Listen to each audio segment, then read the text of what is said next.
Howard takes the inbound pass, but in a flash it's gone. Lexie Hull stretches out, pokes the ball away, and suddenly the Indiana Fever have it. The arena goes silent, the bench explodes, and just like that, the team written off all year is on the doorstep of something they haven't touched in nearly a decade.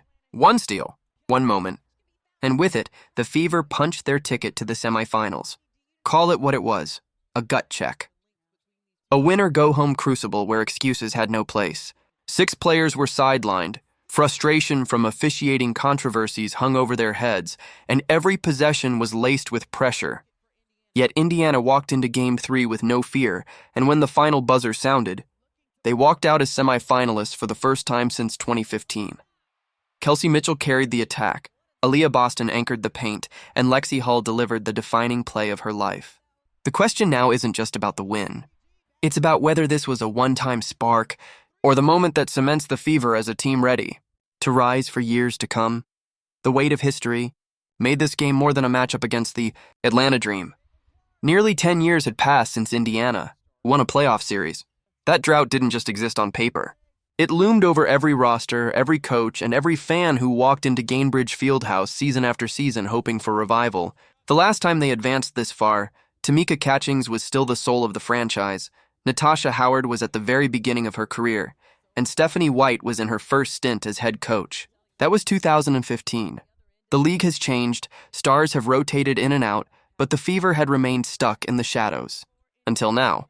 When White spoke before tip-off, she didn't sugarcoat the stakes. Win or go home. Desperation had carried them through Game 2, and she demanded it carry over into Game 3. Our back is against the wall, she said. We've got to play with urgency. We've got to play with hunger. We've got to value every possession. Her words weren't motivational fluff. They were survival instructions for a team stripped of its core. Think about what Indiana lost. Caitlin Clark sidelined. Sophie Cunningham gone. Sydney Coulson unavailable. Chloe Bibby out. Ari McDonald out. Damaris Dantas out. That's 6 players, each one with scoring ability, defensive presence, or veteran leadership. By the time the ball went up for Game 3, the Fever weren't just undermanned, they were skeletal. On paper, this wasn't a playoff team. But inside the locker room, the absence of expectation became a strange kind of advantage. No one believed in them except themselves, and in that void, they found fuel. Early in the game, echoes of the first round haunted them. Lexie Hull was whistled for a foul despite playing flawless defense on Ryan Howard. It felt like deja vu. Fans remembered Game 1, where phantom whistles and momentum-killing calls had robbed Indiana of rhythm and composure. Those scars didn't fade, they hardened into motivation. Every bad call was stored as fuel, every slight converted into defiance. Pre-game interviews revealed the mindset. Kelsey Mitchell's face carried calm focus, the kind of expression from a player who knows she will have to shoulder the scoring load. Aaliyah Boston's quiet confidence told her teammates she was prepared to battle for every inch in the paint. Against an Atlanta roster fully healthy, with the crowd behind them, Indiana walked into a storm. But rather than shrink, they embraced it, and when the game tightened, it was Mitchell who kept them alive. She finished with 24 points, 19 of them before halftime, slicing through Atlanta's defense despite double teams, crowding and bodies waiting at the rim. Every shot was contested, every lane clogged, yet she found ways to score, to assist, even to block. She didn't disappear under pressure. She leaned into it, carrying her team with the kind of relentless persistence that defines playoff leaders. Inside the paint, Boston carved out her narrative. Matched against Bree Jones, she absorbed punishment possession after possession, but instead of folding, she imposed her own will. Her line, 14 points, 12 rebounds, 6 assists, only hinted at her influence. Every rebound came in traffic, every pass opened a door, every screen created space for Mitchell or Sims to operate. Boston wasn't just surviving against a bigger opponent. She was commanding respect, proving that her poise and discipline could anchor a team hanging by threads. Natasha Howard added her own fingerprints in the places box scores struggled to measure. She dove for loose balls, stretched out possessions, and gave Indiana extra life when fatigue threatened to drain them. Odyssey Sims brought veteran aggression, attacking relentlessly, pouring in 16 points and 8 assists. She wasn't just scoring. She was setting a tone, showing that Indiana would not be bullied off the floor. Brianna Turner held the line defensively, reading plays before they developed, contesting shots, clogging lanes. Aerial powers in limited minutes lit sparks with her hustle, diving, fighting, injecting energy that spread like wildfire. This wasn't a win built on one star. It was a mosaic of contributions, stitched together by desperation and trust. Still, the night was not without struggle. Lexie Hull, the hero to be, couldn't buy a basket for most of the game. Shot after shot rimmed out, open looks betrayed her, frustration etched itself across her face. For a shooter, nights like that feel suffocating, and yet she never quit on defense. She kept fighting, waiting for her chance.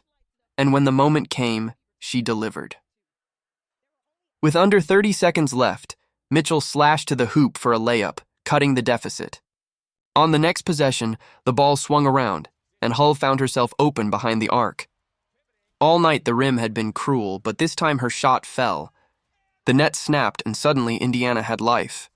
One possession remained. Atlanta set up for the inbound with 7.4 seconds left, the season hanging in the balance. The crowd roared, expecting their team to seize the moment. But Hull saw something different. She read the passer's eyes, lunged at the perfect second, and stole the ball clean. In that instant, history flipped. 10 years of frustration ended in one swipe. The Fever were going to the semifinals.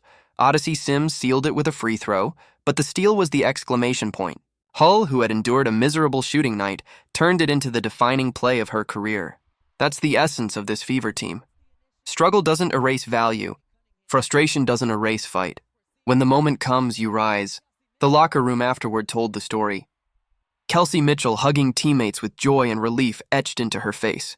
Aaliyah Boston holding back tears as the weight of history sank in. Hull clutching the game ball like treasure, showing it proudly to the cameras. Veterans like Sims and Turner grinning, validated for every hard mile of their careers.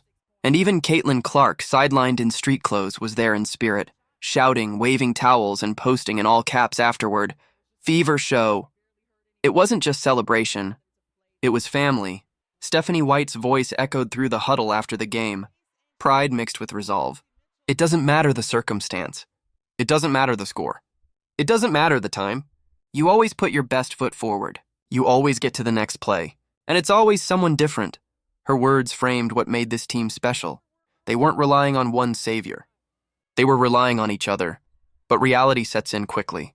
Waiting for them are the Las Vegas Aces, the reigning giants, led by Aja Wilson, Chelsea Gray, Jackie Young, and a roster with championship pedigree. Becky Hammond didn't mince words. "They haven't seen the real Aces yet," she warned. For Indiana, that means the next chapter is even more daunting. A best-of-5 against the league's most complete team. Depth, talent, experience. The Aces have it all. Still, this moment belongs to Indiana. 10 years of waiting ended not because of perfection, but because of resilience. A team devastated by injuries, angered by officiating, and doubted by everyone outside their locker room refused to fold. They fought, they clawed, and they earned the right to keep playing. So now the stage shifts. The Fever face their biggest test yet. But no matter what happens in Las Vegas, they've already proven something vital. That toughness, unity, and belief can revive a franchise once thought lost. So what do you think?